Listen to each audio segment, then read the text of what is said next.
हाय viewers, cricket talks में एक बार फिर आपका बहुत बहुत स्वागत। अगर हम कोई ओवर कॉन्फिडेंट होने का किसी का कोई एग्जाम्पल देखना चाहें तो इंदौर टेस्ट से बढ़िया एग्जाम्पल हमारे पास नहीं है।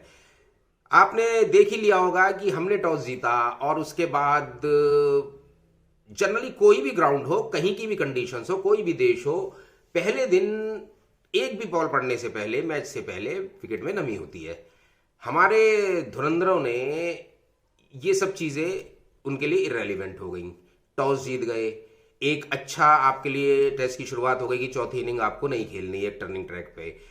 उसके बाद एक नमी वाला विकेट था जिसमें शुरू में थोड़ी नमी होती है। आपने पहले 2-4 ओवर देखे, आपको पहले 2-4 ओवर भी नहीं कहो, 1 घंटे के खेल के अंदर आपको पता चल गया कि बहुत जबरदस्त टर्निंग ट्रैक है और पहले दिन से ही नेथन लायन की बॉल बहुत ही और दूसरे स्पिनर्स की बॉल बहुत ही जबरदस्त तरीके से टर्न कर रही है।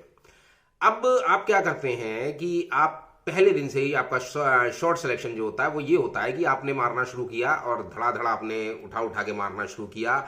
कुछ तो बॉल बहुत बढ़िया थी, बॉलिंग अच्छी थी, कुछ उनके स्पिनर अब हाई क्लास थे और कुछ आपको पहले दिन ही शायद मैच खत्म करने की जल्दी थी और उस चक्कर में आप पहले ही दिन मैच हार गए।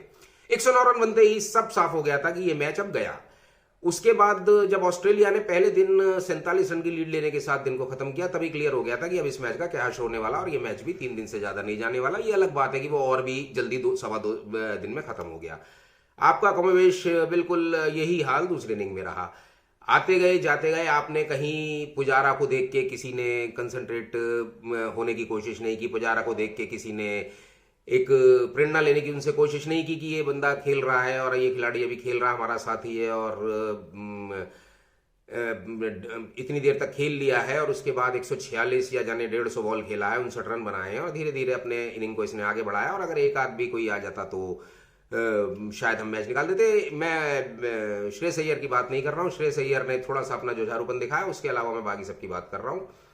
विराट कोहली को पता नहीं क्या रहता है कि 2-4 बॉलें उन्हें खेलनी पड़ जाती हैं तो अब उनके अंदर पेशेंस खत्म हो गया है कि उसके बाद एक चौका लग गया था और उसके बाद उन्होंने दोबारा उसको बॉल को खेला और एलबीडब्ल्यू हुए। उसके बाद बल्ला पीटने से, बल्ले को जमीन में मारने से मेरे हिसाब से कोई फर्क पड़ता नहीं है। रोहित शर्मा भी कोशिश जरूर कर रहे थे, लेकिन रोहित शर्मा की मैं तो फिर बार बार फिटनेस की भी बात भी करता हूँ और उनकी दूसरी चीज़ों की बात भी करता हूँ कि पता नहीं क्यों एक अच्छे डिटर्मिनेशन के साथ आते हैं। दूसरी पारी में लग भी रहा था कि जैसे वो उन्हें लगा था कि शायद मैं भारत को ले जाऊंगा निकाल कर संकट के पोजीशन से और अच्छी वो हम एक मैच को बनाएंगे, लेकिन वो नहीं हो पाया।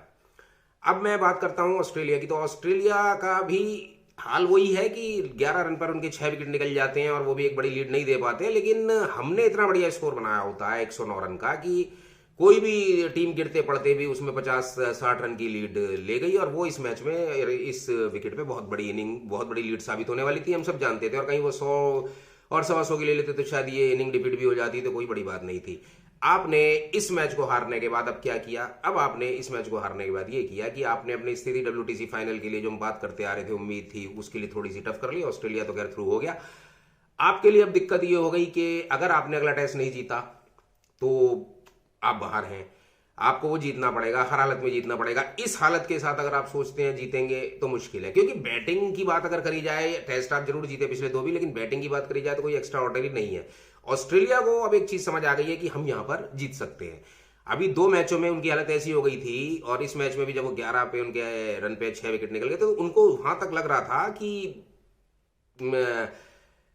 हम शायद अब पता नहीं यहाँ जीत पाएंगे नहीं जीत पाएंगे। और ये बात जब दूसरी इनिंग में 75 रन बनाने थे और उनका डग आउट हमने देखा तो स्मिथ से लेकर उनका पूरा जो स्टाफ था डरा हुआ बैठा हुआ था। और जब उस्मान ख्वाजा की विकेट अश्विन ने पहले ही ओवर में निकाल दिया, उनको 0 पे आउट कर दिया, तो ये उनकी हालत और भी बिगड़ती नजर आई। और 10 ओवर तक, जब तक कि अश्विन ने वो बॉल चेंज नहीं की और पता नहीं क्यों वो बॉल चेंज करवाने की जरूरत पड़ी, जब तक हमने दबाव बना दिया था, 10 ओवर तक भारतीय टीम बुरी तरह हावी थी। उसके बाद क्या हुआ? उसके बाद ये हुआ कि जब 20 से 25 रन बन गए, और ये होता है 20 से 25 रन के बाद आप रिवर्स काउंटिंग शुरू कर देते हैं अगर 75 रन बनाने हो। उन्होंने ट्रेविस हेड ने और लेवशन ने मारना शुरू किया और उसके बाद उन्हें पता था कि अब शायद उनको कुछ डगआउट से भी संदेश आया था स्मिथ का कि अब आप इस पे तेज खेलिए क्योंकि दबाव बनता जा रहा है। तो उन्होंने मारना शुरू किया और उनका जो भी मैं कहूंगा कि तरीका था वो काम कर गया और हरा, और बड़ी आसानी से उसके बाद उन्होंने हरा दिया। और कोई नहीं कह सकता था जब उस्मान ख्वाजा 0 पे आउट हुए थे कि शायद ये 9 विकेट से ऑस्ट्रेलिया जीतेगा। लगता था 2-4 विकेट तो उनके निकलेंगे, अगर गिरते पड़ते भी वो बनाते हैं, लेकिन ऐसा हुआ नहीं और उसके बाद ऑस्ट्रेलिया ने उस मैच को जीत लिया। तो हम ये भी नहीं कह सकते कि अगर ऑस्ट्रेलिया को 100 रन की लीड या 25-30 रन या कह रहे थे कि इस विकेट पे 40-50 रन और बन जाते तो शायद होता, हो सकता है कुछ असर होता, लेकिन ऑस्ट्रेलिया की बाद में जब उन्होंने अपनी बैटिंग को संभाला और बहुत प्लानिंग से खेला, 10 ओवर तक उन्होंने कोई जल्दबाजी शो नहीं करी, तो उनके जुझारूपन से लग रहा था वो जीतना चाह रहे हैं। अब उनका हारने से मन भर गया। आप जीते जीते इस टेस्ट को हार गए। शॉट सिलेक्शन आपका खराब था, बॉलर्स के लिए आपने कुछ छोड़ा नहीं। थोड़ा सा लक खराब ये रहा कि जडेजा की बॉलिंग इस टेस्ट में चल नहीं पाई और अक्षर पटेल जैसा स्पिनर भी बहुत ज्यादा कामयाब नहीं हो पा रहा है। उमेश यादव बिल्कुल आउटस्टैंडिंग थे, बहुत ही अच्छी बॉलिंग की उन्होंने फर्स्ट इनिंग में और उन्होंने जुझारूपन दिखाते हुए दूसरी इनिंग में जब 75 रन ऑस्ट्रेलिया को बनाने थे, दूसरे दिन खेल खत्म हुआ, तब भी उमेश यादव का एक अच्छा स्टेटमेंट आया कि हम इस पे कोशिश कर सकते हैं और 75 रन इस ट्रैक पे बनाने आसान नहीं है। तो ये एक अच्छा एक खिलाड़ी का मादा दिखाई देता है। तो आपको ये सब चीजें देखनी चाहिए थी। रोहित शर्मा ने भी बाद में कहा कि भाई हम जीत जाते हैं तो कोई बातें नहीं करता, हमारी बैटिंग की बात नहीं करता, ये सारे सवाल हारने पे उठते हैं तो हारने पे ही उठेंगे। आपको एक बहुत बड़े फाइनल की तरफ जाना है, आपको ये भी देखना है। सबसे बड़ी बात ये थी कि अगर आप 7 जून को लॉर्ड्स में जाते हैं ऑस्ट्रेलिया के खिलाफ 4-0 से उनको हरा के, तो ये बात उनके दिमाग में रहती है और ये बहुत बड़ा साइकोलॉजिकल प्रेशर था ऑस्ट्रेलिया के ऊपर कि इंडिया अनबीटेबल है और हम इंडिया से 2017 से पिट रहे हैं और बॉर्डर गावस्कर ट्रॉफी का भारत के पास ही है। अब उन्हें यह पता चल गया कि इंडिया को इंडिया में पीटा जा सकता है, इंडिया को हराया जा सकता है। आपको पता है कि अभी पाकिस्तान में भी रमीज राजा ने भी कहा कि India next to impossible to beat India in India. तो बड़े बड़े दिग्गजों ने भी ये बात बोली कि भारत को हराना बहुत मुश्किल है। और यान चैपल ने भी कहा कि उन्होंने सबसे अच्छी मैं उनकी तारीफ करूंगा, वो विवादास्पद जरूर रहते हैं लेकिन इस बार उन्होंने भारत की ही तरफदारी की और उन्होंने कहा कि ऑस्ट्रेलिया कोई बहाना नहीं बना सकता, इसी विकेटों पर भारत भी मैच जीत रहा है। तो आपने ये सारी चीजों को दरकिनार किया। इस तीसरे टेस्ट में कुछ भी खराब नहीं था, पिच खराब थी, सबके लिए खराब थी, दिक्कत थी, माना जा सकता है। और कहीं ना कहीं भारत अपने शिकंजे में खुद फंसा ऐसी विकेट्स बना के, नहीं तो टेस्ट मैच में 600 रन भी भारत में बन जाते थे और मैच भारत जीतता था। अब आपने बना दिया, कोई बात नहीं। ये मैं फिर यहाँ पुजारा का एग्जांपल लूंगा कि अगर वो खेल सकते हैं या लेबुशेन और उस्मान ख्वाजा पहली इनिंग में खेल सकते हैं तो कैमरून ग्रीन जैसा लड़का जो पहले ही टेस्ट में खेलने आया इस सीरीज में और उसने बहुत अच्छी तरह से साथ दिया और अपनी एक अच्छी हैंड्सकॉम के साथ अच्छी सी एक पार्टनरशिप उसने बनाई, जो शायद ये दोनों जो थी ऑस्ट्रेलिया के लिए मैच विनर पार्टनरशिप साबित हुई, मैच विनिंग पार्टनरशिप साबित हुई। तो खेला जा सकता था, लेकिन बात यह कि आप पहले दिन जब 109 रन पे आउट हुए आप मैच हार गए और वहां शॉर्ट सिलेक्शन, क्योंकि पहला टेस्ट था, पिच में नमी हर पिच में होती है, हर पिच में मॉइस्चर होता है, आपको वो भी देखना था। और आपने जब ये देखा कि ये पहले दिन ही टर्निंग ट्रैक है, आपने वहां प्लानिंग आपकी कैसे गड़बड़ा गई कि जब इतना बड़ा ये टर्निंग ट्रैक है तो ये दूसरे तीसरे दिन क्या हालत करेगा और चौथी इनिंग में क्या हालत करेगा। तो आपको वहीं प्लानिंग कर लेनी चाहिए थी कि हमें कुछ भी करना है, इस पिच पे 200 या 250 रन बनाने, 200-250 रन बनाते, बहुत बड़ा स्कोर नहीं था और मैच आपके हाथ में था।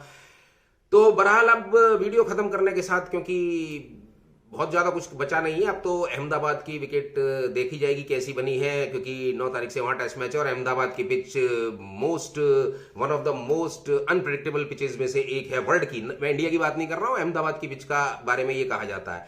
तो अब आपको वहां पर ये टेस्ट जीतना है, प्लानिंग करनी पड़ेगी। मेरा मानना है, मैं चाहूंगा एक भारतीय होने के नाते, एक क्रिकेट प्रशंसक होने के नाते, भारत के खिलाड़ियों का प्रशंसक होने के नाते कि हम WTC फाइनल में जाएं। बहरहाल लेकिन आपने अब जो स्थिति इस टेस्ट के बाद 100% होती है, अब आपने 50-50 कर लिया है, क्योंकि ऑस्ट्रेलिया को पता है कि भले ही हमारे पास बॉर्डर गावस्कर ट्रॉफी इस सीरीज में नहीं आनी, चाहे हम ये दूसरा टेस्ट भी जीत लेते, 2-2 से बराबरी करते हैं, लेकिन ये उनके लिए बहुत बड़ा एक ट्रॉफी से कम नहीं होगा। और वो इतनी खराब हालत से शुरुआत होने के बाद टॉस जीत लेते हैं, वो टेस्ट जीत लेते हैं, चौथा भी, भगवान ना करे ऐसा हो। दूसरी बात, नेथन लायन को आपने हुआ बना लिया है, अब वो अटैक करेगा, चाहे मर्फी हो चाहे दूसरा उनका कोहेनगंज जो नया स्पिनर आया, उसने बहुत बढ़िया बॉलिंग की, उसने 5 विकेट लिया और उसने बहुत ही अच्छी बॉलिंग की, उसने विराट कोहली को खेलने नहीं दिया। तो ये स्पिनर भी बहुत अच्छे हैं, लेकिन अब आपने नेथन लायन जो जिस चीज के लिए वो जाने जाते हैं वो आपने उनको एज दे दिया है। एडवांटेज ऑस्ट्रेलिया रहेगा अगर आपने जरा सा भी अपने को संभाला नहीं और खुदा ना खास्ता कहीं टॉस चला गया तो मुश्किल में पड़ सकता है भारत। तो बहुत अच्छी एक आउटस्टैंडिंग खेलनी पड़ेगी इनिंग, देखना पड़ेगा। शायद ये तो मुझे लगता है कि बहुत ज्यादा परिवर्तन तो टीमों में नहीं होंगे, लेकिन मुझे ऐसा लगता है कि शायद कुछ सुनने में आ रहा है, अभी कंफर्म नहीं है, कि विराट कोहली के और शुभमन गिल शायद चोटिल हैं, क्योंकि विराट कोहली के बैटिंग करते हुए अंगूठे में चोट लगी थी। सेकंड इनिंग में तो शायद कुछ सेलेक्टर्स देखेंगे, लेकिन मेरा मानना यही है कि टीम कमोबेश वही रहने वाली है। तो दोस्तों इन सब बातों के साथ अब चौथे टेस्ट में जुड़ेंगे आपसे, कुछ बातें कुछ 9 तारीख से पहले भी करेंगे, गुफ्तगू करेंगे और देखेंगे कि उस समय पिच का क्या बारे में पता चलता है। आज के लिए इतना ही। आप सबकी रात्रि शुभ हो, आपका दिन शुभ हो। बहुत बहुत नमस्कार।